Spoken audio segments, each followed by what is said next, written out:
Allora, eccoci qua, tornati in studio, ultima parte della trasmissione che come sempre viene dedicata a quelle che sono le ricorrenze storiche, chiamiamole così. Questo è un periodo particolare perché nel febbraio del 1979 in Iran tornava l'Ayatollah Khomeini dopo 15 anni di esilio.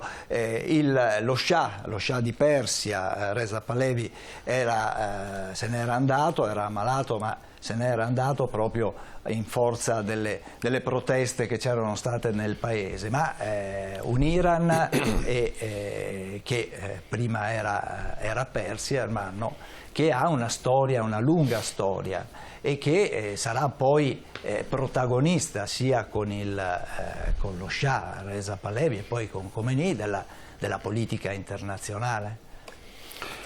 Beh, bisogna fare un breve passo indietro, cioè la caduta dell'impero ottomano, quindi una nuova, diciamo, politica di divisione della formazione degli stati dell'impero, e questo ci mise mano naturalmente in maniera pesante sia la Francia che l'Inghilterra, cioè divisero i popoli e crearono le nazioni. Cosa vuol dire?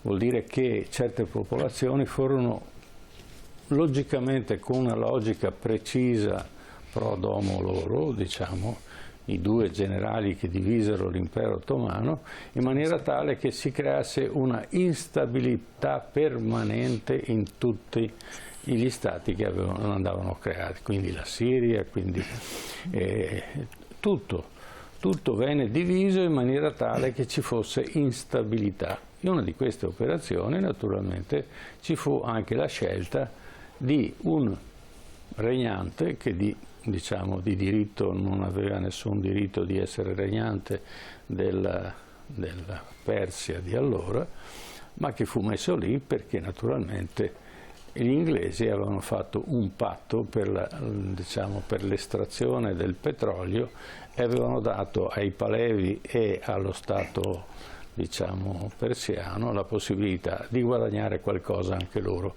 assai poco rispetto a quello che era l'utile della compagnia e quello che aspettava poi alla nazione, e lo vedremo più avanti.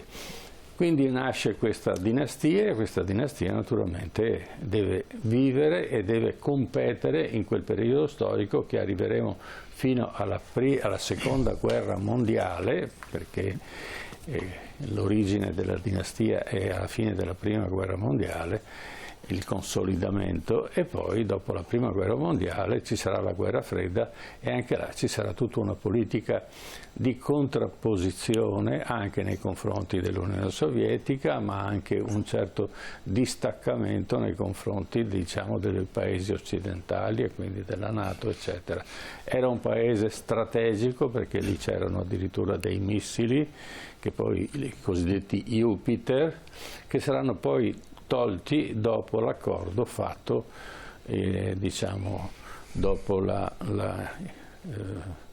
dopo i fatti di Cuba da John Fitzgerald Kennedy, da suo fratello, fecero l'accordo con i sovietici di togliere quei missili che erano naturalmente a ridosso del confine sovietico e che disturbavano molto.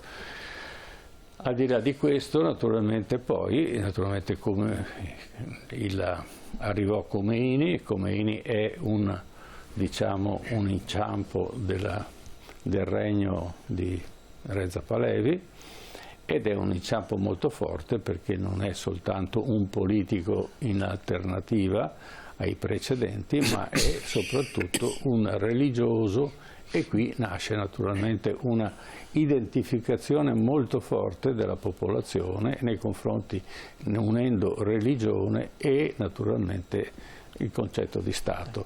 Riesce a unificare i due, ma naturalmente l'operazione che viene supportata dai paesi occidentali in realtà non si aspetta che Khomeini invece inverta la marcia e vada contro gli stessi che avevano favorito la sua ascesa al potere. Ecco, questo un po' così a grandi linee è quello che percorreremo oggi, stasera, sulla questione Persia, e in questo senso abbiamo degli ospiti che ci aiuteranno molto. Certo, che li presento per voi che siete a casa, e saluto e ringrazio per essere qua con noi in studio il professor Vincenzo Pace. Buonasera. Professor Pace, buonasera, docente di sociologia delle religioni all'Università di Padova. Saluto in collegamento il professor Giuseppe Acconcia. Buonasera, professor Acconcia.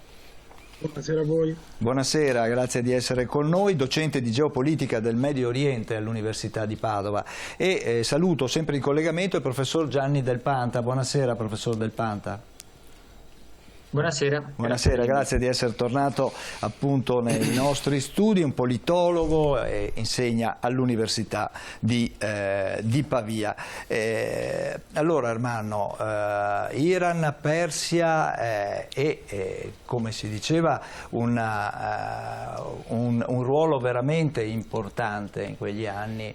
È importante perché ai confini con l'Unione Sovietica. Quando finita la Seconda Guerra Mondiale, inizia la Seconda Guerra Mondiale, prosegue poi con la Guerra Fredda, quindi i vincitori si dividono secondo, diciamo, ideologie diverse, quindi da una parte americani eccetera, dall'altra parte l'Unione Sovietica, che naturalmente era considerato un rischio notevole. Quindi il paese è proprio ai confini del Caucaso e quindi è ai confini del Mar Nero, e di conseguenza è diciamo, un punto strategico di, diciamo, difesa della parte sud del pianeta nei confronti ma naturalmente non tutte le cose vanno come devono andare, e di conseguenza partirei col primo contributo in questo momento, come nasce la famiglia Pahlavi, come va al potere la famiglia Pahlavi, che poi peraltro è di origine cosacca e non di origine persiana, e di conseguenza questo dà già il senso della discontinuità di un investimento politico abbastanza critico. Partiamo col primo contributo. Reza Shah Pahlavi Khan, di origine cosacca, fu il primo Shah di Persia che dopo la caduta dell'impero ottomano nel 1925 salì al potere a seguito di un colpo di Stato quando era solo primo ministro. Allora l'Iran era un paese povero, ma acquistò un valore strategico fondamentale quando Hitler nel 1941 con l'operazione Barbarossa aggredì l'Unione Sovietica all'inizio della Seconda Guerra Mondiale. Le ferrovie iraniane erano strategiche per i rifornimenti anglo-americani che passavano dal Golfo Persico verso Stalingrado e servivano a fermare l'armata nazista nella città martire. Con Reza Shah Pahlavi Khan l'Iran fingeva di essere neutrale, anche se gli inglesi individuarono nei tecnici tedeschi presenti nel paese degli attentatori attrezzati per sabotare i pozzi della Anglo-Iranian Oil Company. Lo Shah Pahlavi ne rifiutò l'espulsione e, visti i buoni rapporti commerciali con la Germania, fu accusato di essere filonazista. Perciò nell'agosto del 1941 Unione Sovietica e Gran Bretagna invasero l'Iran, arrestarono il sovrano e lo deportarono in Sudafrica. Così gli succedette il figlio Mohammad Reza Pahlavi, all'epoca 22enne, a condizione che dichiarasse guerra alla Germania, cosa che avvenne dopo 2 anni, nel 1943. Con l'occupazione anglo-sovietica, le mire di queste potenze sui giacimenti di petrolio si fecero sempre più pressanti. L'Unione Sovietica permise al neoeletto Reza Pahlavi di riprendere il controllo anche a seguito di grandi concessioni per l'estrazione del petrolio, mentre il governo inglese con la Anglo-Iranian Oil Company controllava la restante produzione di petrolio del paese. Nel 1946 crebbe il Movimento Popolare di tendenza sovietica che sosteneva la nazionalizzazione dell'industria dell'industria petrolifera e dopo un fallito attentato allo Shah, il Partito Comunista, ritenuto responsabile, fu bandito e i poteri dello Shah vennero ampliati. Nel 1951 il leader del Fronte Nazionale, Mohammad Mossadegh, fu nominato primo ministro e decise la nazionalizzazione dell'industria petrolifera. Dagli utili del petrolio l'Iran ricavava veramente poco. Sui 112 milioni di dollari incassati dalla Anglo-Iranian Oil Company nel 1947 all'Iran erano andati solo 7 milioni. Quindi nel 1951 il Parlamento di Teheran votò per la nazionalizzazione delle risorse petrolifere, con il conseguente embargo della Gran Bretagna e la rottura delle relazioni diplomatiche tra Londra e Teheran. Gli Stati Uniti temevano però che l'embargo portasse l'Iran verso l'Unione Sovietica e così la CIA e gli 007 inglesi finanziarono un colpo di Stato e il 13 agosto 1953 lo Shah nominò il generale lealista Fazlollah Zahedi primo ministro. I nazionalisti però reagirono e costrinsero lo Shah a fuggire a Roma con la bella moglie Soraya, ma in pochi giorni i lealisti ebbero il sopravvento e i dirigenti del movimento nazionalista vennero arrestati e messi a morte. La condanna per Mohammad Mossadegh, grande massone d'Oriente, fu invece tramutata in confino perpetuo. Ecco, questo diciamo in grandi linee il percorso della famiglia Palevi e l'arrivo di Khomeini. Vincenzo Pace vuole approfondire un attimo questo periodo storico?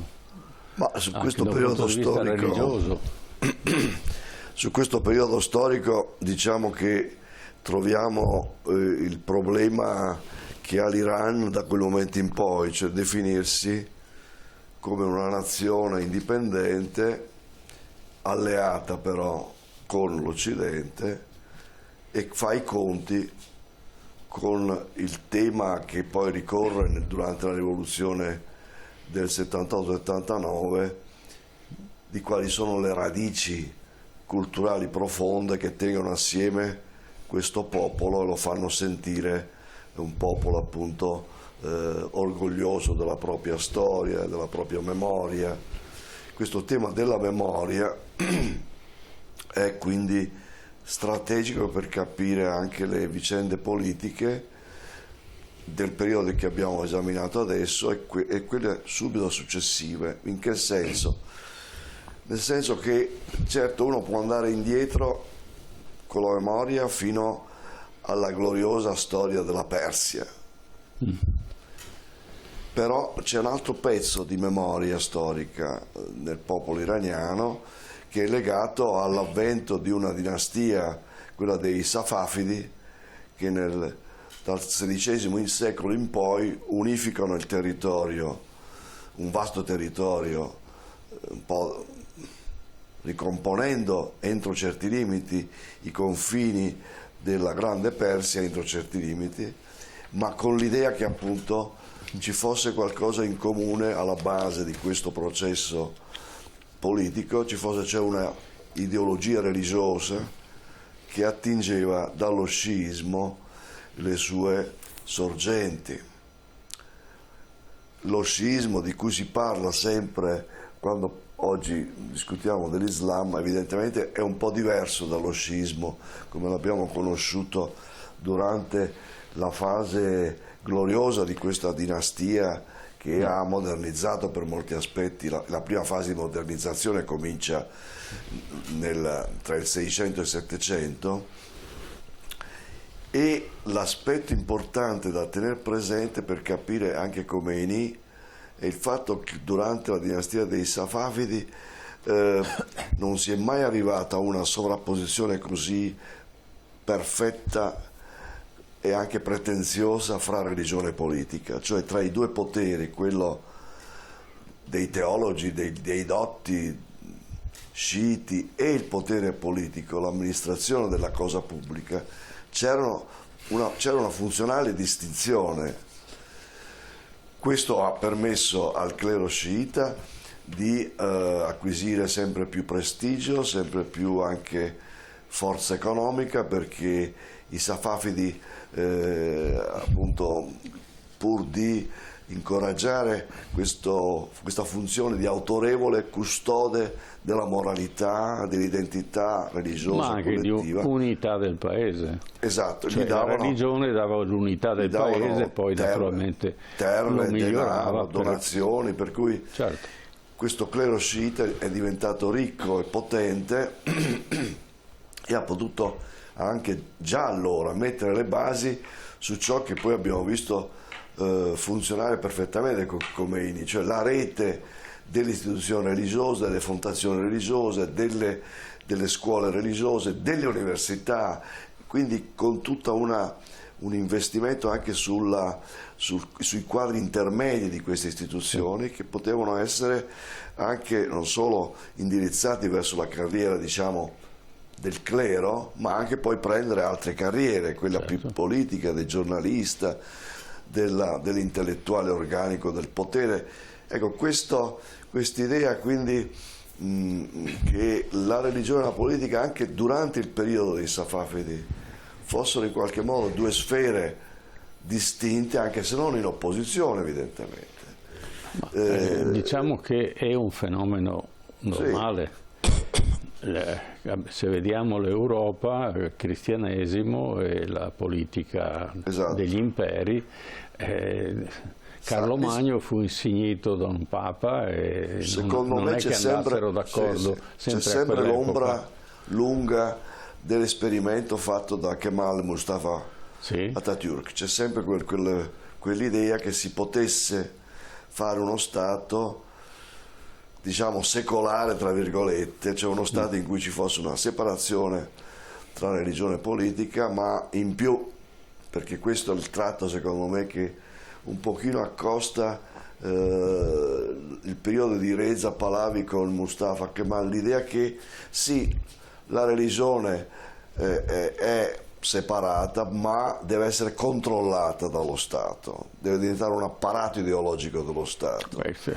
E questo è la guerra dei guelfi e dei ghibellini. E questo non ha funzionato a un certo punto, nell'Iran non ha funzionato, ha fatto scattare quel riflesso di andare alla memoria gloriosa dello sciismo che ha creato le basi per l'ascesa come leader carismatico di un movimento rivoluzionario politico che non aveva nulla di strettamente religioso all'inizio, era un movimento politico che teneva assieme componenti le più diverse, dai religiosi riformisti a quelli, diciamo, c'era anche lo sciismo marxista a un certo punto. Bene, allora Giuseppe Acconcia, una breve introduzione di questo periodo storico dove si vede appunto la religione musulmana e la politica che si improntano su un momento diverso dal solito.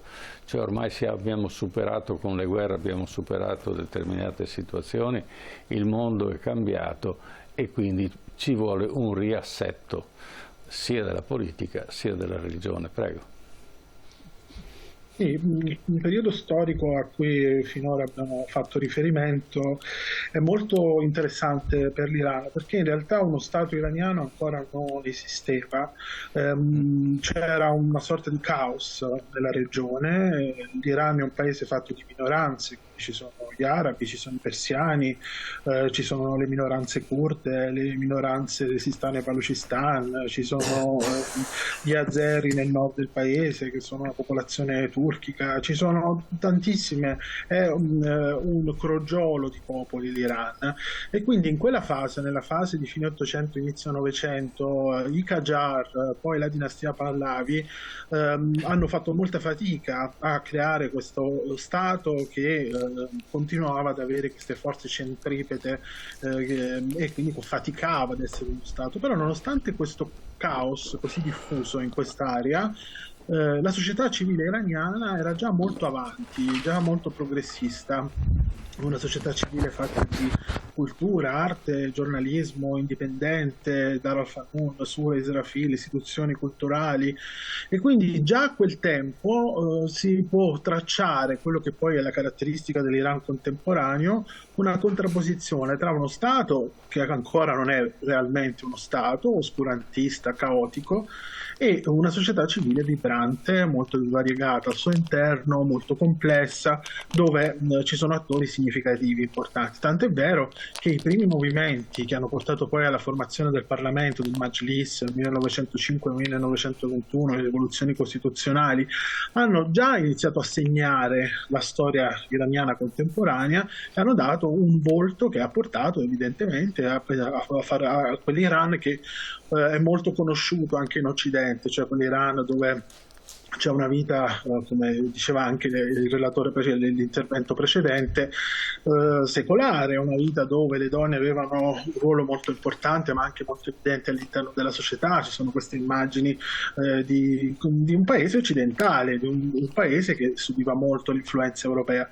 Questa cosa dell'influenza occidentale, della presenza straniera in Iran è sempre stato un punto molto significativo, perché tutte le spinte che venivano da questa europeizzazione, da questo fascino dell'Occidente, ma hanno sempre avuto in sé anche spinte opposte, cioè a voler contrapporsi. C'era un periodo in cui nascevano telegrafi dappertutto, in cui fiorivano le compagnie occidentali, gli investimenti esteri, però evidentemente c'era anche una parte di società iraniana che a questo espansione di una visione occidentale così influenzata dall'Europa rispondeva con un ritorno alle radici, alle origini. Evidentemente in questo contesto i Pahlavi hanno fatto molto fatica ad inserirsi e quindi hanno fatto tantissimi errori. Pensiamo alla riforma agraria che non ha permesso una distribuzione vera e propria della proprietà terriera, pensiamo appunto a questa apertura ai capitali stranieri e quello che poi ha determinato le conseguenze che ha determinato per l'economia iraniana. Pensiamo anche alla politica. Nei servizi si faceva riferimento alla figura di Mossadegh, e questa è una figura centrale perché era stato un primo tentativo di affermare una sorta di indipendenza del paese, quindi di voler un po' fermare questa influenza che veniva dall'esterno, però evidentemente il tentativo di Mossadegh è fallito per il colpo di Stato che c'è stato nel 1953, che ha bloccato l'esperienza del fronte nazionale, di questo tentativo di dare più forza a un fronte che fosse secolare, fosse locale e che avesse delle radici nell'Iran del tempo. Questo ha portato a un malcontento che poi si è manifestato in tantissimi contesti di protesta viscerale anche contro le politiche dello Shah, che poi sono delle proteste che sono molto simili se le vogliamo confrontare per esempio alle rivolte degli ultimi anni, pensiamo alle primavere arabe eccetera, che sono poi le manifestazioni che ci sono state in Iran nel 78-79, dove c'era di tutto, c'erano le donne, c'erano i giovani, c'erano gli operai, c'erano i migranti, e proprio la richiesta che veniva dal basso di più diritti, di più possibilità, di più chance politiche, di un sistema nuovo, è stata la chiave di lettura che ha portato al successo della rivoluzione islamica del 1979 e poi all'ascesa di questa figura politica di Khomeini, carismatica, centrale, che non c'è stata invece in altri contesti di movimento. Di questo parleremo dopo, però questo ci permette già di tirare di tirare una prima somma su questo discorso, su questo periodo che va tra le due guerre, dopo la seconda guerra mondiale fino alla rivoluzione islamica del 79, dove l'Iran è un paese che inizia a diventare uno Stato, inizia a costruire il suo sistema apparato burocratico, inizia a dare significatività a tutte le parti dello Stato, pensiamo all'esercito, pensiamo alla polizia eccetera, un esercito e una polizia che però nel momento del bisogno hanno abbandonato lo Shah a se stesso, non hanno sparato, non hanno agito contro i manifestanti, lo Shah stesso non ha fatto nulla per spingere l'esercito a bloccare le manifestazioni di piazza, e quindi sappiamo quello che è successo, che da Nefre-le-Château, la periferia di Parigi dove si trovava Khomeini, è arrivato in Iran e i Pahlavi, la dinastia Pahlavi fa parte di chi ha perso e quindi dei perdenti della storia, mentre l'Islam sciita presentato da Khomeini fa parte dei vincenti, dei vincitori, e ha forgiato e ha influenzato la storia dell'Iran contemporaneo. Grazie. Allora, Gianni Del Panta, anche lei una breve diciamo, introduzione su questo periodo storico che sarà molto importante e molto, diciamo, influente su quella che sarà poi la politica anche dell'Occidente. Sì, grazie. Beh, la questione generale è ovviamente una questione che noi ritroviamo in tutti i paesi ad oriente della culla europea, per una ragione molto semplice, perché in Europa si sviluppa il capitalismo, si sviluppa un sistema di produzione che è straordinariamente superiore rispetto a tutti i sistemi precedenti dal punto di vista della capacità di produrre, e questo crea ovviamente una pressione su tutti gli stati che ancora mantengono una forma di produzione precapitalista. E questo pone ovviamente una pressione molto forte sulle coalizioni dominanti nei paesi nei quali il capitalismo non si è ancora sviluppato. L'elemento interessante che notiamo è quello di una crescente incapacità delle elite economiche locali di portare avanti una trasformazione, e quindi nella maggior parte dei paesi orientali vediamo che in realtà il processo di formazione statuale in senso pieno e il processo di sviluppo economico viene portato avanti da alcuni attori statali. Il professor Pace prima ha fatto riferimento all'esempio turco, all'esempio di Ataturk, e qui ovviamente anche in Iran noi troviamo una situazione nel 1921 assolutamente simile, quindi con un colpo di Stato portato avanti da una parte dell'esercito, e un colpo di Stato che quindi si ispira all'esempio turco in un tentativo di modernizzazione. La parabola iraniana però sarà una parabola, la parabola persiana sarà diversa rispetto a quella turca. Non ci sarà un vero e proprio sviluppo autocentrato nei primi decenni della monarchia, e questo ovviamente provocherà una estroversione dell'economia iraniana, come ha detto prima anche il professor Acconcia, quindi un'apertura verso le potenze occidentali, e questa è una tensione che noi ritroviamo nel 1951-53 con Mossadegh e poi ritroviamo nel 78-79, quindi questa tensione fra un'apertura verso i capitali stranieri, i capitali occidentali, e dall'altra invece l'idea di uno sviluppo autocentrato. L'elemento che emerge come un elemento nuovo a partire dal secondo dopoguerra è ovviamente l'elemento del petrolio. È un elemento del petrolio che è centrale nel colpo di Stato contro Mossadegh, e che poi sarà uno degli elementi che invece favorirà la rivoluzione con gli scioperi a partire dal settembre del 78 nell'intero settore petrolifero.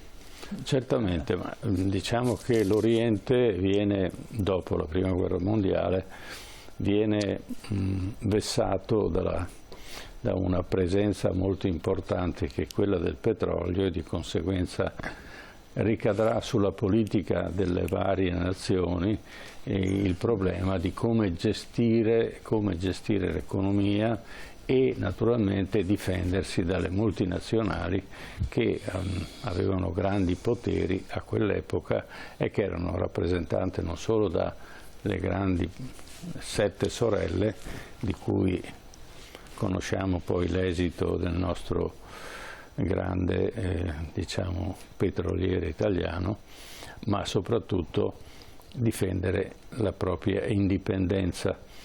E diciamo che un grande esempio l'ha dato Pahlavi, Reza Pahlavi, perché non si appoggiò al mondo occidentale, ma assieme ad altri creò il movimento dei paesi non allineati, cioè erano un gruppo di paesi che non si appoggiavano né al comunismo né al capitalismo, diciamo, occidentale, ma cercavano di fare una politica, diciamo, indipendente, perché appunto non volevano sottostare agli altri paesi.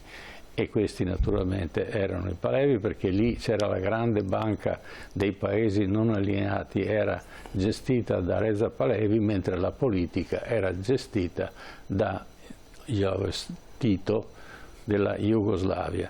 Ma naturalmente anche questi paesi non allineati erano quantomeno, diciamo, simpatizzanti del mondo occidentale.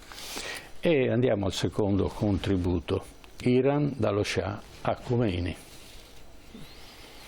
Reza Pahlavi, dopo il brevissimo esilio a Roma, ritornò a Teheran, dove venne accolto da una folla festante. Lo Shah riprese quella politica riformista della rivoluzione bianca che era stata iniziata dal padre e che intendeva fare dell'Iran una potenza regionale di stile occidentale, con l'appoggio americano che mirava ad avere un paese amico nell'area. Ripresero le relazioni diplomatiche con Londra, che tolse l'embargo, e a Teheran arrivarono ingenti prestiti statunitensi che volevano garantirsi la fedeltà dello Shah. La competenza sul petrolio passò ad un consorzio di cui le compagnie straniere detenevano il controllo e le industrie statali vennero privatizzate. Migliorarono anche le relazioni con l'Unione Sovietica, con la quale l'Iran firmò accordi commerciali e militari. Lo Shah intraprese anche diverse riforme, come quella terriera, dell'estensione del diritto di voto alle donne e della lotta all'analfabetismo. Queste riforme portarono alla nascita di una ricca classe media. Dall'altra parte, però, le condizioni di povertà tra la popolazione non migliorarono affatto. Inoltre i metodi di governo erano di stampo dittatoriale, con la messa al bando delle forze di opposizione, elezioni controllate, limitata libertà di stampa, azioni frequenti della polizia segreta, la famigerata Savak. Il malcontento venne cavalcato dalle gerarchie religiose. Nel 1963, dopo un discorso di Ruhollah Khomeini, scoppiarono disordini che la Savak represse sanguinosamente. I manifestanti si trovarono di fronte ai carri armati del regime in varie città del paese. Dopo la rivolta sedata nel sangue, il regime intensificò la repressione. Arresti, torture, esecuzioni di dissidenti, mentre Khomeini veniva arrestato e rinchiuso. Dagli arresti domiciliari nel 1964 tornò a condannare la concessione dell'immunità diplomatica ai consulenti militari americani in Iran e per questo venne nuovamente arrestato e condannato all'esilio. Sarà prima a Bursa in Turchia, poi in Iraq, nella città santa per gli sciiti di Najaf, dove restò per alcuni anni e alla fine fu accolto in Francia. Lo Shah intanto continuò a rifiutare la concessione delle libertà democratiche, incarcerate 100.000 persone, 10.000 torturate e oltre 5.000 uccise. Nel 1971 celebrò i 2.500 anni della monarchia persiana, della cui eredità si considerava depositario, e nel 1976 sostituì il calendario islamico con un calendario imperiale, per cui si passò dall'anno islamico 1355 all'anno imperiale 2535. Queste azioni, recepite come anti-islamiche, non fecero che esasperare la rabbia dei religiosi. Negli anni 70 i leader islamici, in particolare l'Ayatollah Khomeini, dal suo esilio fomentarono il malcontento popolare legandolo all'ideologia religiosa sciita, guidando la rivoluzione che rovescerà il trono. Il regime di Pahlavi viene messo nuovamente in crisi. Gli Stati Uniti si accorgono che il miglior avversario del comunismo è la fede, la religione, e per questo ci sarà un piano della CIA che riteneva la figura di Khomeini migliore per contrastare una possibile avanzata dell'influenza sovietica nel paese, e si creeranno le basi per il colpo di Stato. Pahlavi non aveva ottenuto grandi risultati. Alla fine del 1978 si intensificano le manifestazioni e gli scioperi contro lo Shah, a cui prendono parte migliaia di persone. L'1 febbraio 1979 Khomeini fece rientro in Iran dopo 15 anni di esilio e ad attenderlo troverà 3 milioni di persone. In pochi giorni anche l'esercito volterà le spalle al regime, consegnando le armi al popolo. Reza Pahlavi e la sua famiglia furono costretti alla fuga il 16 gennaio del 1979 tra Stati Uniti, Messico, Panama e infine in Egitto, unico paese disposto ad accoglierlo, dove lo Shah morirà l'anno successivo, chiudendo la stagione monarchica dell'Iran. Ma ecco, c'è da domandarsi una cosa. Allora, un re che sta dalla parte dell'Occidente, anche se tra i paesi non allineati, sicuramente era una garanzia per l'Occidente. E come mai si danno, diciamo, aprono la porta a uno che scavalcherà questa situazione che era, diciamo, in progressione? Cioè l'Iran aveva superato, diciamo, i vecchi preconcetti religiosi, e Reza Pahlavi aveva aperto le scuole, aveva lasciato la libertà alle donne di poter vestire come volevano, di avere un rapporto normale come nei paesi occidentali, e peraltro finanziava anche, diciamo, i paesi in via di sviluppo. Per esempio finanziava l'Algeria nella rivoluzione algerina e finanziava altre situazioni. Era sicuramente uno dei paesi più ricchi a quell'epoca, e lo Shah sapeva gestire, tant'è vero che lo Shah si compra la Pan America, diciamo, la compagnia americana, aerea americana più grande al mondo, e così continua a comprare aziende americane. Ma come mai improvvisamente francesi, inglesi e americani appoggiano l'arrivo di Khomeini, che sicuramente ha dimostrato, ma dovevano anche immaginarlo, che non stava dalla parte loro? Prego, Vincenzo Pace. Ma l'aspetto che tutti noi ricordiamo è che Khomeini ha una ottima reputazione, soprattutto in Europa.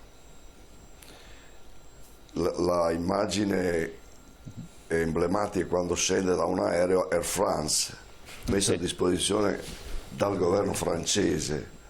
I francesi appoggiavano Khomeini. I fior di intellettuali in Francia inneggiavano al fatto che questo, come dire, anche gracile, inerme uomo di fede potesse interpretare la speranza di democrazia autentica in Iran.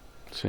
No? Un intellettuale come Michel Foucault, filosofo, scriveva per il Corriere della Sera gli articoli come inviato speciale, il suo taccuino persiano, dove raccontava appunto che questo personaggio rappresentava l'anima morale e spirituale del popolo, che finalmente si liberava dalle catene della dittatura dei Pahlavi e poteva avviarsi verso la democrazia, come dire, come quella europea. E questo è stato un aspetto che abbiamo condiviso in molti poi. Questo grande giornalista sicuramente non aveva capito niente. Certo. Come tutti i grandi giornalisti, tipo Montanelli. Prego. E quindi c'è questo miracolo di questo personaggio che, diciamo, che non aveva la vocazione dell'uomo politico in primis. Perché? Perché era un uomo di studi, di teologia, aveva tutta una sua visione, interpretazione dello sciismo che non era condivisa da altri teologi, però fa questo miracolo, si mette alla testa, pur non essendo in Iran in quei mesi caldi, si mette alla testa il movimento di far riconoscere come leader carismatico. Questa parola funziona spesso in politica oltre che in religione, e quindi torna lei dice che è un fatto casuale? Ma diciamo che è un fatto congiunturale, per cui riesce a essere portato in trionfo dal suo popolo con l'appoggio di una serie di nazioni in Europa che non fanno un mistero. Tutte le nazioni europee, Italia compresa, perché avevamo i pozzi petroliferi in Iran. Con molte perplessità degli Stati Uniti, evidentemente, con grandissime riserve degli Stati Uniti, tant'è vero che poi si vede subito dopo come la crisi, la prima grave crisi è proprio con gli Stati Uniti, con il sequestro degli addetti all'ambasciata statunitense, che fa rovesciare completamente l'immagine, perché lì comincia a essere rovesciata l'immagine di questo angelo sceso dal cielo a portare la libertà al suo popolo, che comincia a essere visto come un pericoloso futuro dittatore. Se ne accorgono i suoi collaboratori, ma ci vuole un po' di tempo anche che ce ne accorgiamo noi. Solo per gli Stati Uniti, perché la Persia lo acclama e lo vuole anche nei momenti di crisi, lo vuole anche durante la guerra Iran-Iraq. Nell'80, sì. Nell'80, e quindi ed è una guerra creata apposta dall'Occidente per mettere l'Iraq, finanziano l'Iraq, quindi Saddam Hussein, contro Khomeini. È una guerra di religione, ma una guerra sostanzialmente politica. Allora, è la vera prima guerra del Golfo. Allora, noi parliamo quella è la prima. Parliamo di democrazia di Khomeini piuttosto che di democrazia dello Shah di Persia, ma in realtà nessuno era libero di fare quello che effettivamente avrebbe dovuto fare per il proprio popolo, perché doveva sempre regolarmente dare conto all'Occidente di quello che faceva sia Khomeini, ma naturalmente Khomeini ha una marcia in più, si ribella. Giuseppe Acconcia, cosa succede? Perché Khomeini non china la testa? Sì, allora, da una parte c'è questa fascinazione per la rivoluzione islamica, per la figura carismatica di Ruhollah Khomeini. Prima ricordavate Michel Foucault, ma dava molto di moda, soprattutto a sinistra, incensare questo religioso che voleva fermare la modernizzazione, voleva creare un nuovo sistema, una repubblica islamica che fino a quel momento non c'era. Certamente l'ha potuto fare per tante ragioni. Una ragione, prima si ricordava questo, è che l'Iran è un rentier state, cioè uno stato che ha una grande possibilità di risorse che riguardano il petrolio e il gas, e questo fa sì che queste risorse permettano una certa separazione tra l'elite politica e l'opinione pubblica, per cui i politici possono fare un po' quello che vogliono. Ma questo c'era anche al tempo dei Pahlavi. Che cosa ha creato il mito di Khomeini? Sono due cose. Una è il suo segreto principale, che è la Velayat-e Faqih. Velayat-e Faqih significa in persiano la guida di un esperto, cioè Khomeini si è inventato il fatto che tra tutti i religiosi sciiti ce n'era uno più importante degli altri, e in quel momento il religioso sciita più importante degli altri, secondo lui, era appunto l'Ayatollah Ruhollah Khomeini. Questo significa che ha creato una gerarchia, ha imposto sul clero sciita una figura superiore alle altre. Questo ha creato grande malcontento all'interno del clero sciita. Pensiamo all'Ayatollah Montazeri, pensiamo a tutti quegli Ayatollah che si sono sempre opposti a questa commistione tra politica e religione, però alla fine è stata accettata questo segreto, questa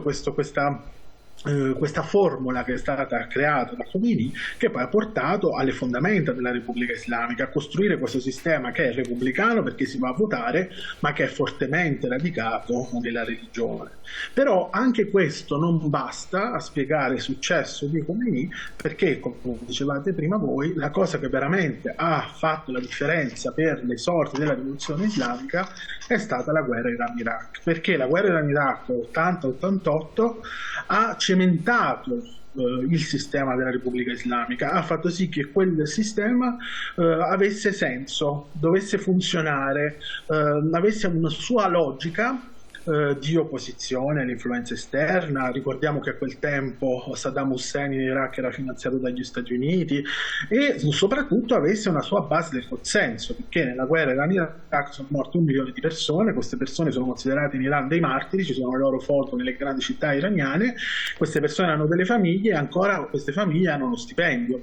Poi ovviamente alle famiglie dei martiri Iran-Iraq Khomeini ha aggiunto tutto un sistema capillare di forze paramilitari, pensiamo ai Basiji e ad altri gruppi che rappresentano circa il 10% della popolazione iraniana, quindi ha saputo bene costruire il sistema della Repubblica Islamica. Però probabilmente se non ci fosse stata la guerra Iran-Iraq, il tentativo di costruire una Repubblica Islamica non si sarebbe concretizzato, non sarebbe arrivato fino ai giorni nostri, a questo anniversario anche nel 2024. A chi giovava la guerra Iran-Iraq?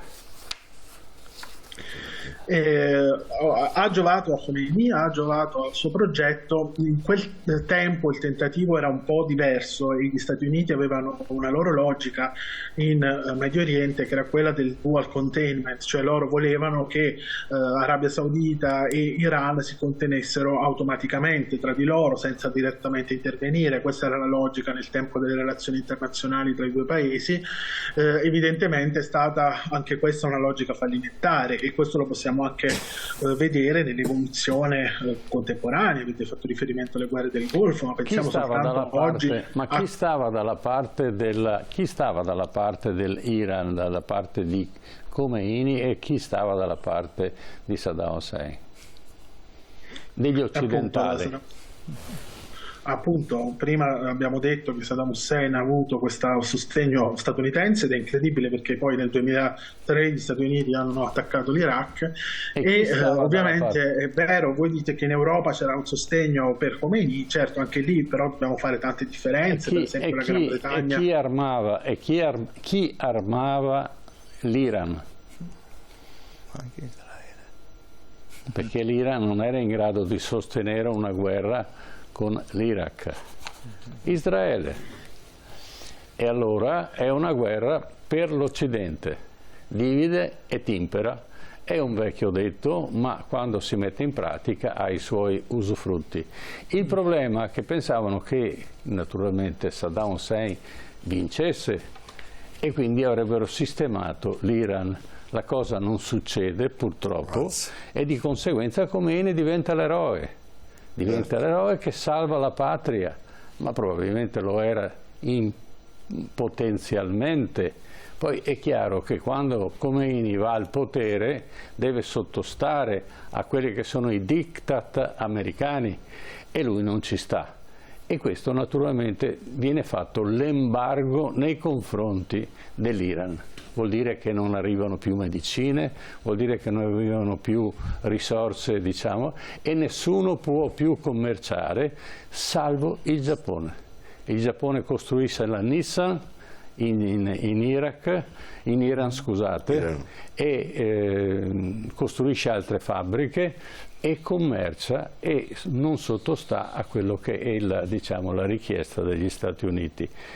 E naturalmente sappiamo come è andata a finire.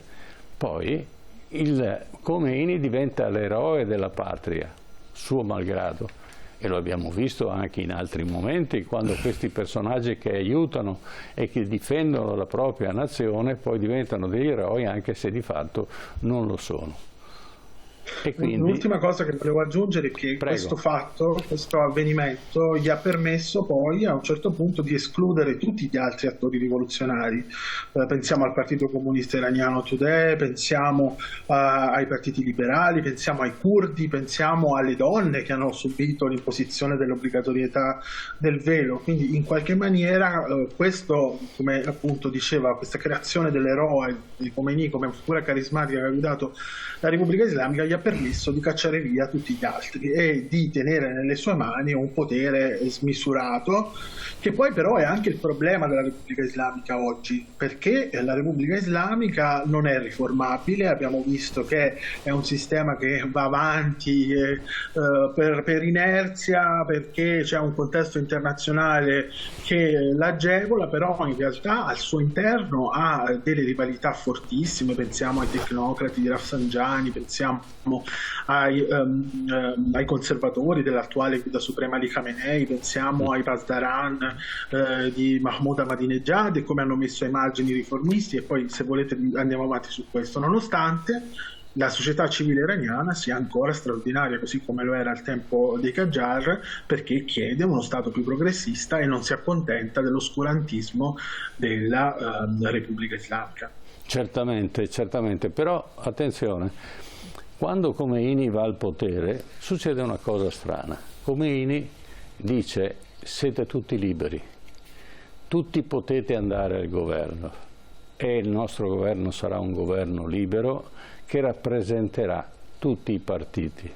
E improvvisamente da sotto la sabbia, diciamola metaforicamente, emergono tutti i partiti e ognuno si identifica e ognuno cerca di organizzarsi, e il signor Khomeini li prende nota uno per uno, altrimenti non avrebbe potuto identificarli meglio. Quando si arriva al massimo e quindi si arrivano alle prime elezioni, allora incomincia il pugno duro, perché li conosce uno per uno e li fa fuori tutti, cosa che non riusciva a fare prima con Reza Pahlavi. Pahlavi, diciamo, cercava di sopprimere tutti i partiti e restare, diciamo, l'unico a governare il paese perché si sentiva l'erede designato. In realtà non riusciva con i suoi servizi segreti a capire chi era la sua vera opposizione. Così Khomeini arriva e nell'entusiasmo generale che Reza Pahlavi se n'è andato, allora tutti si espongono ed è il momento in cui naturalmente viene decapitata tutta l'opposizione e tutta la politica persiana. Adesso passiamo al prossimo contributo. Autonomia? Scusa? No, allora Iran nasce la Repubblica Islamica. Sì, Iran nasce la Repubblica Islamica, sì. Ah, eccolo qua. Sì. Il nuovo corso politico iraniano metteva al centro della vita del paese le tradizioni religiose sciite. Si formano i corpi delle guardie della rivoluzione islamica, i Pasdaran, con funzioni militari e di polizia. Il 30 marzo 1979 gli iraniani con un referendum avevano scelto, con una maggioranza del 98%, di diventare una repubblica islamica e Khomeini ne diventava la guida suprema. Ma i paesi che avevano appoggiato il ritorno dell'Ayatollah avevano fatto male i conti. Stati Uniti, Francia e Inghilterra avevano di fronte un uomo nuovo al comando, un uomo di religione che voleva imporre il suo credo anche agli altri, fermando l'occidentalizzazione del paese iniziata dallo Shah. Per Khomeini l'Occidente e gli Stati Uniti in particolare rappresentavano il nemico. Il 4 novembre 1979 un gruppo di studenti, protestando davanti all'ambasciata americana a Teheran, ribattezzata Nodo di spie, accusavano gli Stati Uniti di aver dato ospitalità allo Shah, simbolo del vecchio e corrotto regime. Il sit-in degenerò e l'ambasciata venne occupata con dentro i suoi circa 60 dipendenti. Pochi giorni dopo ne saranno rilasciati 13, donne e personale di colore, perché ritenuti prigionieri dello stile di vita occidentale. La crisi degli ostaggi si trasformò in un caso politico internazionale.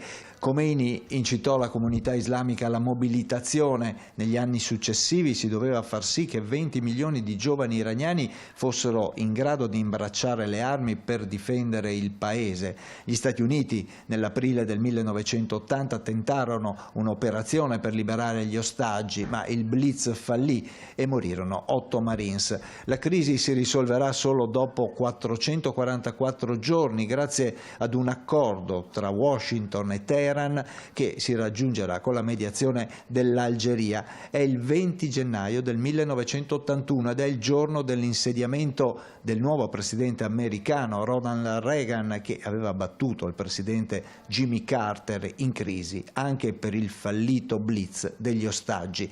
Gli iraniani otterranno lo scongelamento dei fondi che lo Shah aveva depositato nelle banche americane, bloccati subito dopo l'inizio della crisi. Gli interessi in ballo erano tanti, come il denaro che lo Shah aveva portato negli Stati Uniti, che non era solo patrimonio personale di Pahlavi, ma era fatto anche in buona parte di denaro pubblico. Ecco, questo è il passo, diciamo, finale e di conseguenza sentiamo il giudizio di Gianni Del Panta in questo senso. Beh sì, la rivoluzione iraniana ha molti punti interessanti. Il primo è che certamente la rivoluzione del Novecento è stata più urbana probabilmente. Se noi guardiamo le altre rivoluzioni del Novecento hanno avuto anche e soprattutto un carattere rurale, quella iraniana invece è prevalentemente una rivoluzione urbana. È una rivoluzione che porta con sé alcune domande, alcune sono già emerse. La prima ovviamente è quella del ruolo degli Stati Uniti. ovvero per quale ragione gli Stati Uniti non hanno soccorso una monarchia che era una monarchia certamente amica dei propri interessi. Viene spesso citata la nuova dottrina di Nixon, quindi una dottrina più attenta ai diritti civili. Questa spiegazione secondo me rimane molto debole, perché la stessa presidenza Nixon insomma si era dimostrata di tutt'altro avviso nel contesto cileno del settembre del 73 ad esempio. Vi è certamente una sottovalutazione delle proteste che scoppiano nel gennaio del 78 e che poi attraversano tutto l'anno, e quindi l'intervento statunitense è particolarmente debole a sostegno della monarchia. Il secondo elemento interessante ovviamente è quello del ruolo dell'esercito. In quasi tutte le rivoluzioni più importanti del Novecento la rottura dell'esercito, della gerarchia dell'esercito, spesso come prodotto di una guerra, è un elemento centrale per la riuscita della rivoluzione. Qui invece abbiamo una rivoluzione che avviene di fronte a un esercito che è ben equipaggiato, che in gran parte è fedele verso la monarchia, quindi qui abbiamo proprio un caso di un esercito che non interviene di fronte alle proteste di massa. Il terzo e ultimo elemento che forse è interessante sottolineare è che noi parliamo spesso di rivoluzione islamica, e questo è stato probabilmente, anzi certamente, il punto d'arrivo del processo rivoluzionario, ma per molti mesi la conclusione del processo è stata tutto fuorché certa. Viene spesso citato il referendum di fine marzo del 79, dove, come appunto ha ricordato il servizio, c'è stata una schiacciante maggioranza a favore della Repubblica Islamica. Già il termine qui è interessante, perché Repubblica Islamica, e quindi riguarda il coniugarsi delle due grandi anime della rivoluzione. Non si votava sulla possibilità di avere una teocrazia islamica in Iran. Questo era sostanzialmente un voto esclusivamente contro la monarchia, ed era abbastanza esplicito nella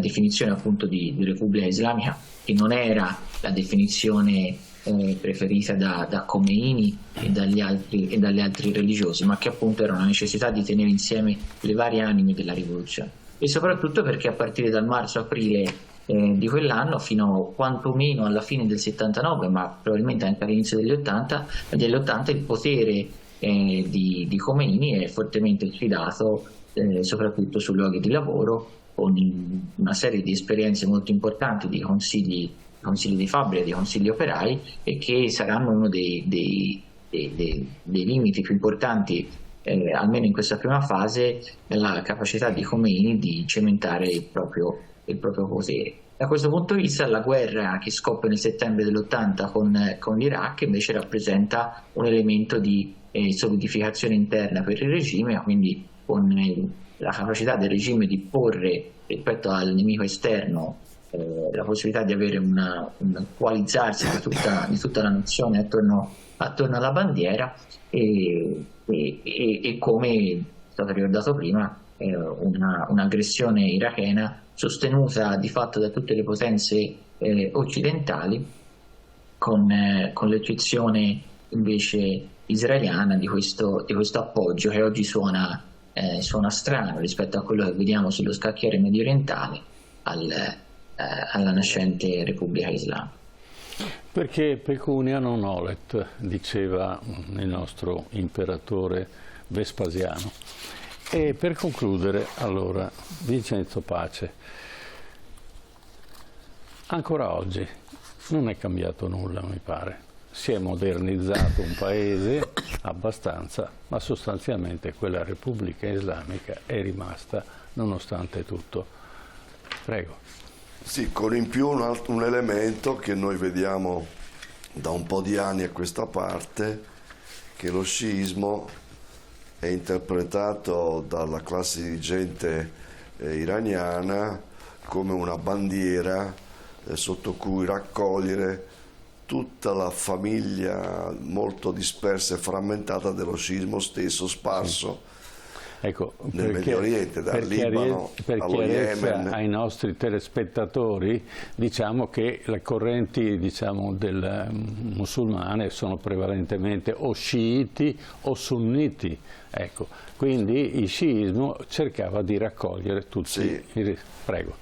Per essere più, come dire, completi, lo sciismo che rappresenta il 10% a grosso modo del 1.800.000.000 di musulmani nominalmente, che sono maggioranza sono sunniti. Questo 10% però trova oggi a Teheran un punto di riferimento. Cosa vuol dire? Vuol dire che lo sciismo per Teheran è diventato il modo attraverso cui contrastare la volontà egemonica dell'Arabia Saudita di controllare l'ecumene musulmano, in particolare di governare il Medio Oriente, e quindi con una serie di alleanze anche diciamo inattese, perché capisco che con il partito di Dio libanese, che è fondato da un esponente del clero sciita molto vicino, filo iraniano, le cose siano andate facilmente in porto, ma con una setta che fino agli anni 60 era considerata completamente eretica, fuori dall'Islam, che è quella di cui fa parte la famiglia Bashar, la famiglia siriana che governa la Siria ancora oggi, dal 70 in poi, dagli anni 60 in poi. Il vecchio Hafez astutamente riuscì con vari passaggi, varie manovre politiche a farsi riconoscere come una setta, insomma, non proprio così lontano dallo sciismo, invece è lontanissimo, ma lasciamo perdere. Così come con questo movimento che c'è nello Yemen, nella parte nord dello Yemen c'è sempre stato dal 740 d.C. fino al 1962 la presenza di una setta sciita che non è come quella, non è che non si riconosce nella ortodossia per i nostri iraniana. telespettatori si domandano: ma dove nascono? Chiaramente la radice è sempre la stessa. Nasce nello sciismo. Come avviene la spaccatura tra sciiti e sunniti dopo? Bisogna tenere presente che quando gli sciiti come gruppo vengono sconfitti e i loro capi vengono uccisi, in particolare Hussein, che era il secondo figlio, il minore del grande capo per lo sciismo, che è Ali, che è il genero e il cugino di Maometto, di Mohammed, sì, sposato con Fatima, quindi tutta questa... Quindi siamo all'epoca di Maometto, 600 d.C. 600 si consuma nel 680 con una battaglia che si celebra nella località di Karbala, dove appunto c'è la tomba di questo capo sciita che venne sconfitto, massacrato con la sua famiglia, e dove c'è questa moschea dove si conserva la tomba di questo Hussein. Questa è una visione di quello che è stato il mondo. Da allora i sciiti contano, quelli diciamo ortodossi, contano 12 capi. Sì. L'ultimo muore bambino, quindi senza eredi, muore nel 870-880, e a quel punto non si sa chi è il successore.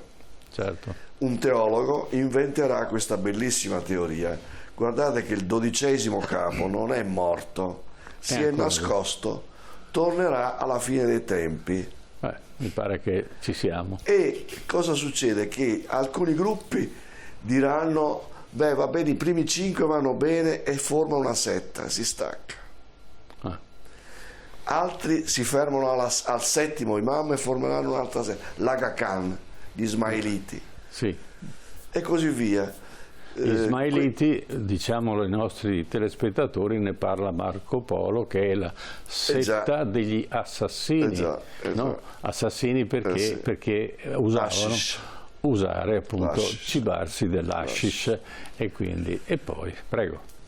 Quindi lo sciismo in sé, come diciamo chiesa tra virgolette unica, non esiste. Come non esiste l'Islam, perché ci sono sunniti, sciiti, poi ci sono tutte le correnti dentro, non esiste da un punto di vista storico. Allora, questo sciismo però iraniano usa lo sciismo come una bandiera politica per come accrescere la sua potenza di tipo regionale, di poter controllare quell'area lì in alternativa o addirittura in contrasto aperto con l'Arabia Saudita. Quindi è una guerra tra musulmani di diverse famiglie, con in più gli sciiti pensano di essere stati trattati ingiustamente, quindi quando tornerà l'imam, il 12°, farà vendetta, vendicherà questi poveri sciiti trattati ingiustamente da chi? Dai sunniti, non dall'Occidente. Quindi anche loro aspettano un messia. Sì. Ho capito, ecco, è molto interessante questa parte qua. Allora, Giuseppe Acconcia, vogliamo dare una conclusione a questa trasmissione dove abbiamo visto una certa rivoluzione in Oriente, non dettata tanto dalla volontà del popolo quanto dettata dalla necessità di portare a casa il petrolio. Prego. Sì, gli iraniani continuano a lottare per avere più spazio all'interno della Repubblica Islamica o addirittura per cambiarla radicalmente. Ci sono state proteste continue dal 1999 al tempo dei riformisti e poi dopo nel 2003 e nel 2009. Quelle del 2009 erano particolarmente significative perché erano contro la rielezione di Mahmoud Ahmadinejad, percepito come un presidente estremamente radicale. E poi ci sono state proteste nel 2018, nel 2019 e le ultime del 2022-2023, che sono le proteste che sono scoppiate dopo l'uccisione di questa giovane curda Mahsa Amini con lo slogan "Donna, vita, libertà". Queste contestazioni rappresentano ancora una volta la complessità, la visione progressista che si è radicata nella società civile iraniana, con le donne iraniane che vorrebbero finalmente cancellare l'obbligo del velo, con le minoranze che vogliono di nuovo farsi sentire all'interno del paese.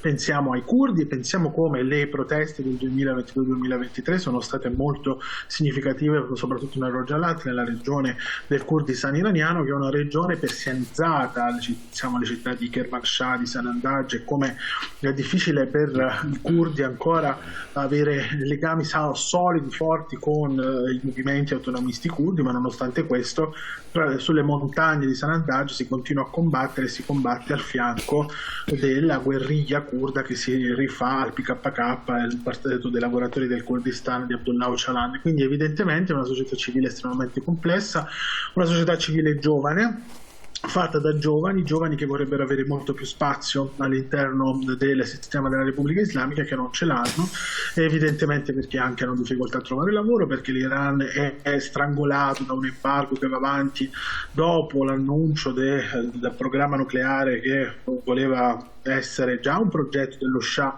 ma che poi è stato ripreso e riportato alla luce negli anni 90 e all'inizio del 2000, che però ha provocato una forte reazione della comunità internazionale. Quindi sappiamo che solo nel 2015 si è arrivati ad un accordo a Vienna sulla questione del programma nucleare, che poi Trump si è ritirato unilateralmente da questo accordo, strangolando con le sanzioni non solo contro l'Iran ma ai paesi terzi che fanno affari con l'Iran l'economia iraniana, e mettendola in ginocchio, nonostante i livelli di produzione del petrolio sono stati riportati ai livelli precedenti all'imposizione delle sanzioni. E quindi un paese che sta cambiando, un paese che vorrebbe guardare verso il futuro, ma che allo stesso tempo ha all'interno delle forze che riportano in auge il sistema della Repubblica Islamica, un paese centrale nelle dinamiche politiche regionali in questo momento, perché anche per il disastro della politica estera statunitense del Medio Oriente è diventato un paese importantissimo nei paesi vicini. Pensiamo alla Siria e al legame di ferro che c'è tra Teheran e Damasco e Bashar al-Assad, pensiamo al Libano e a Hezbollah e al partito del movimento sciita libanese, come influenzato da un punto di vista ideologico dalla rivoluzione islamica, pensiamo all'Afghanistan e come la Repubblica Islamica ha influenzato il sistema che i Taliban hanno imposto dopo il ritiro degli Stati Uniti, pensiamo ovviamente all'Iraq, che è il paese che più è stato influenzato dalla rivoluzione islamica e dal premierato che è evidentemente nelle mani degli sciiti, e quindi anche la comunità sciita irachena ha avuto un'influenza che viene dall'Iran, nonostante l'opinione pubblica irachena sia fortemente anti-iraniana. Pensiamo alle proteste del 2019. In ultimo gli Houthi, anche se lì parliamo soprattutto di una influenza ideologica che viene dall'Iran, non sappiamo fino a che punto ci sono delle forniture e quindi c'è un legame diretto, però soltanto l'ideologia, perché questa Repubblica Islamica piace agli islamisti della regione, vorrebbero imitarla la Repubblica Islamica, forse anche malgrado l'Iran, che all'Iran interessa soltanto all'Ayatollah Khamenei e all'elite politica di continuare a governare questo paese, di non finire come altre elite politiche nella regione, però in realtà molti paesi vicini sono ispirati dalla Repubblica Islamica e questo sta diventando un problema. Quindi gli Stati Uniti sono impegnati in un'azione di contenimento delle milizie sciite che sono impegnate in tutta la regione e che hanno anche al loro interno hanno ispirato e hanno anche in qualche maniera, perché parlavate prima di Israele, è molto interessante questo punto, perché uno dei punti centrali della retorica della Repubblica Islamica è un sentimento pro-palestinese, che è un discorso retorico più che pratico. Pensate che quando si entra all'università di Teheran si devono calpestare forzatamente, perché sono disegnate sull'asfalto, la bandiera degli Stati Uniti e la bandiera di Israele. Quindi evidentemente anche Hamas, il movimento che governa la striscia di Gaza, ha avuto un'influenza ideologica che viene dall'Iran, e questa cosa è molto significativa considerando il contesto di guerra dopo gli attacchi del 7 ottobre. Certo, bene, grazie del vostro intervento. Naturalmente questo periodo storico l'abbiamo in parte approfondito, ma ci sarebbero molte altre cose, per esempio che fine ha fatto il capitale che il re di Persia aveva portato nelle Americhe, come hanno fatto fallire la sua società, la Pan America, perché naturalmente gli americani quando vendono prendono i soldi, poi non cedono mai l'azienda e non l'avevano neanche in quel caso ceduta e di conseguenza la chiusero per quasi fallimento, e questo naturalmente fa parte della politica estera mondiale degli Stati Uniti. Quello che è importante sottolineare è che la volontà degli iraniani di dimostrare una propria civiltà, un proprio modo di vedere il mondo, chiaramente dalla loro parte, e riteniamo che non sia così negativo come normalmente viene descritto. Io sono stato in Iraq, sono stato in Iran e vi dico sinceramente che sono persone molto, molto civili e dovremmo imparare molte cose anche da loro, non soltanto, diciamo, quella che noi chiamiamo falsamente democrazia, ma quella che è la partecipazione delle persone secondo la loro cultura e secondo le loro esigenze. E bisogna tenerne conto, perché non bisogna omologare i cervelli delle persone dicendo che solo quella che noi chiamiamo democrazia è l'unica strada per governare un paese. È chiaro che in questo momento l'Iran si trova costretto tra l'incudine e il martello, ma sembra che si stia alleando attraverso un'alleanza con la Cina, l'India e la Russia, non solo ma anche con i paesi africani e con i paesi sudamericani.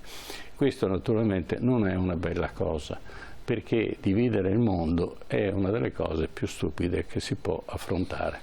Grazie del vostro intervento e parleremo ancora dell'Iran, perché è un paese che ha una cultura enorme, è un mondo artistico che è smisurato, ha una storia che è più antica di quella romana e a conoscerla veramente attrae molto, per cui io consiglio ai nostri telespettatori di comprare un po' di libri che riguardano appunto la storia della Persia e la storia dell'Iran, perché anche in tempi molto antichi ebbe una grande influenza nel mondo romano.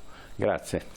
Certo, grazie al professor Vincenzo Pace che è stato con noi in studio, e grazie alla partecipazione in collegamento del professor Giuseppe Acconcia e del professor Gianni Del Panta. E prima di salutarci, a proposito di politica estera americana, riproponiamo e continuiamo a ricordarvi la situazione di Julian Assange, che è proprio un po' forse l'emblema di quella che è la politica estera americana, nel momento in cui un giornalista o un organo di informazione prova a mettere, come dire, in dubbio la verità che viene raccontata, che viene propinata al grande pubblico dalle istituzioni, allora ecco che succede subito, come dire, la repressione. Julian Assange, ormai sappiamo, da tanti anni in carcere, è in attesa di conoscere il suo destino, probabilmente lo conoscerà tra pochi giorni, tra il 20 e il 21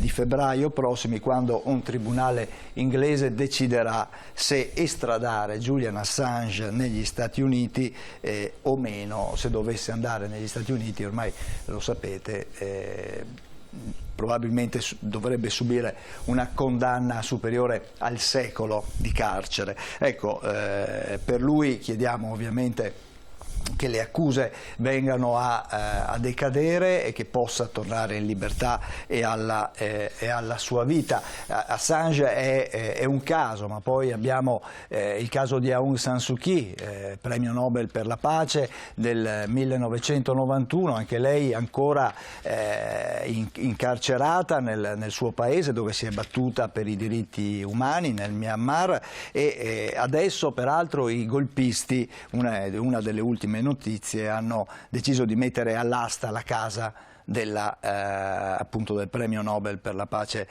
Aung San Suu Kyi. Ecco, un tribunale militare ha decretato la vendita all'asta della sua abitazione. Ricordiamo anche che di Aung San Suu Kyi non si hanno notizie, non ci sono contatti diretti con lei, nemmeno da parte del figlio, che continua a lanciare appelli a livello internazionale. E poi torniamo a collegarci con le vicende iraniane per parlare di Narges Mohammadi, anche lei è giornalista ma soprattutto un difensore dei diritti umani in Iran, che è detenuta anche lei ormai da tempo, condannata più volte. Ecco, malgrado la detenzione, ricordiamo poi che Mohammadi ha avuto il premio Nobel per la pace nel 2023, è riuscita a far uscire una lettera scritta dal carcere di Evin a Teheran, dove è rinchiusa, per chiedere alle Nazioni Unite di inserire l'apartheid di genere nella lista dei crimini contro l'umanità,